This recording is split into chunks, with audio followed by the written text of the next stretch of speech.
The Holy Gospel according to St. John, the 10th chapter, beginning at the 11th verse. In language that recalls the 23rd Psalm, Jesus describes himself as the shepherd who cares for his sheep. He is willing to die for them, and he is able to overcome death for them. Here begins the Gospel. Jesus said, "I am the good shepherd. The good shepherd lays down his life for the sheep. The hired hand who is not the shepherd and does not own the sheep sees the wolf coming and leaves the sheep and runs away. And the wolf snatches them and scatters them. The hired hand runs away because a hired hand does not care for the sheep. I am the good shepherd. I know my own, and my own know me, just as my Father knows me, and I know the Father. And I lay down my life for the sheep. I have other sheep that do not belong to this fold, and I must bring them also, and they will listen to my voice. So there will be one flock, one shepherd. For this reason, the Father loves me, because I lay down my life in order to take it up again. No one takes it from me, but I lay it down of my own accord. I have power to lay it down, and I have power to take it up again. I have received this command from my Father." The Gospel of the Lord. You may be seated.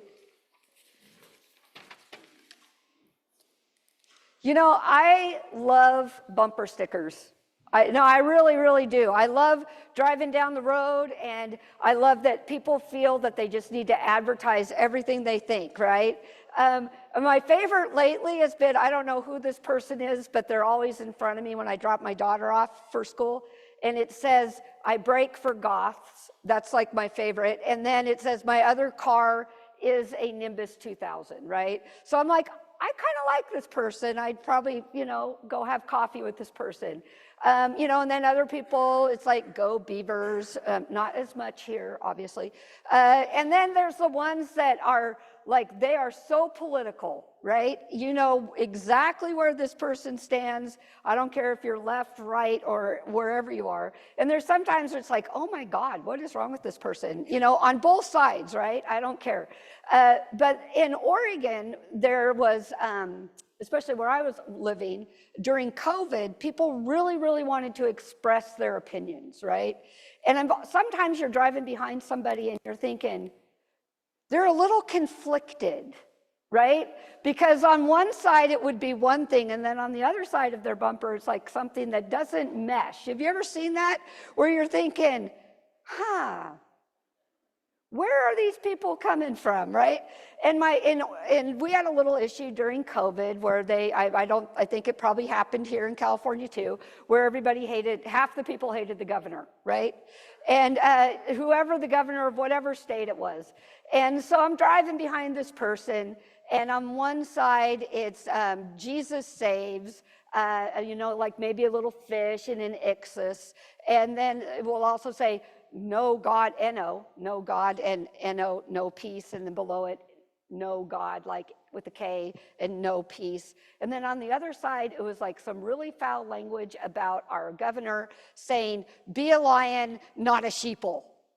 And so I'm like, wow, this is kind of weird, because I'm driving to work, and the name of my church at that time was Good Shepherd. And then I'm thinking, they're obviously pretty religious, right? But they haven't quite cottoned on that they're sheep. I mean, either Jesus is a shepherd and we're a sheep, or we're all lions, right? And then I'm thinking, you know what? Let's take that back a little bit. Be a lion. The only person in the Bible referred to as a lion is God. So that kind of right there is like shouted in my little Lutheran heart that, first of all, that's original sin, isn't it? The desire to be like God. So be a lion and roar and take control of your life, but then tell God exactly how you want God to be, right? And don't be a sheep. I'm not a sheep. And I'm like, but we are sheep. That's the whole point of the thing, right? God tells us we're sheep over and over. Jesus is telling us right now, he's the good shepherd. And if we're not sheep, then what are we? And I get it. I'm sure there are times where Jesus felt like he was shepherding cats, and especially with the disciples. But at what point do we have to come to peace with the fact that God has called us to be followers, that God has called us to be herded around his name, that God has called us to be the people who listen to God's voice, not as lions, but as sheep? And why is it so bad to be a sheep? Because I'm just asking. I want you to think about it for a second. Have you raised a kid before? God is raising all of us, right? And we don't listen. We have a hard time doing that. So how is it that we're supposed to be good sheep? And how do we know when we're listening to the right shepherd? How do we know which voice is the right voice? I'm going to tell you right now, if you're going to go to a church where they tell you to be a lion, and you tell other people what to do, and you take control, and you don't take any guff off of anybody, and this is the way it's supposed to be, you might want to double check on that voice. Because Jesus even says, I'm the good shepherd. And what does he do? He lays down his life for other people. He's compassionate. He's loving. He's caring. And he asks us, his sheep, to follow in that path. So how do we know when the shepherd's voice, he says, when you hear my voice, you'll know it. If you're truly my follower, you'll know my voice and you'll follow it. So what is it in us that hears that voice? And the disciples did it clear throughout the Gospels. They hear Jesus' voice about laying down his life, about picking up your cross and following him. And you're like, whatever, I'm not listening to that.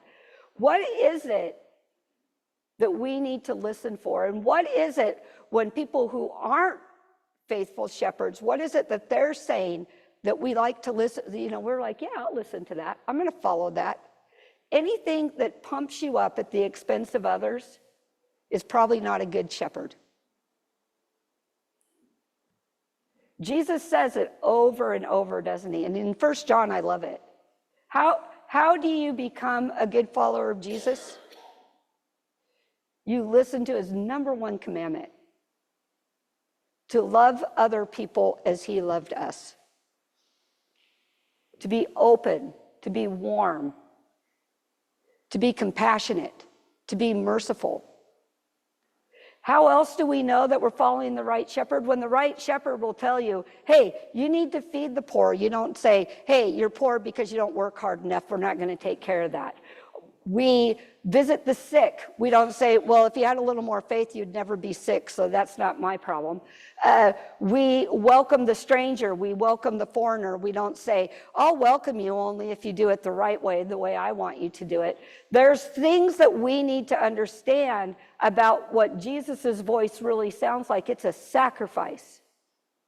And I'll tell you what, it's not easy to love other people. It isn't. There's people in those cars in front of me, I don't really like them. I don't know if I'd want to go hang out with them, but I do love them. Just the same way Jesus loved scribes and Pharisees. Just the same way Jesus loved Pilate. Just the same way Jesus loved Judas. Just the same way Jesus decided he was going to love everybody. And that somehow he was going to convert these people and bring them into his fold. He doesn't say to Peter, hey, if they don't agree with your opinion, walk away. He doesn't say to anybody, you know what? You need to decide who's right and who's wrong, and then we'll decide whether or not they're in or they're out. Instead, God throws a great big net, and he wants to catch us all. So I hate to break this to you guys, but we are sheeple. And we have a beautiful shepherd who loves us, who cares for us, who herds us, who feeds us, who lays down his life for us. And he asks, as his sheeple, to follow in his way. And it isn't easy. It means you got to check your pride. It means you got to check your wrath. It means you got to check your anger. It means that you have to listen to that voice and do the hard work. And it isn't something that we come to naturally, but it's what we're called to do. So open your heart, open your ears, and live your faith the way you've been called to. And don't be embarrassed to say, I'm a sheep. Amen.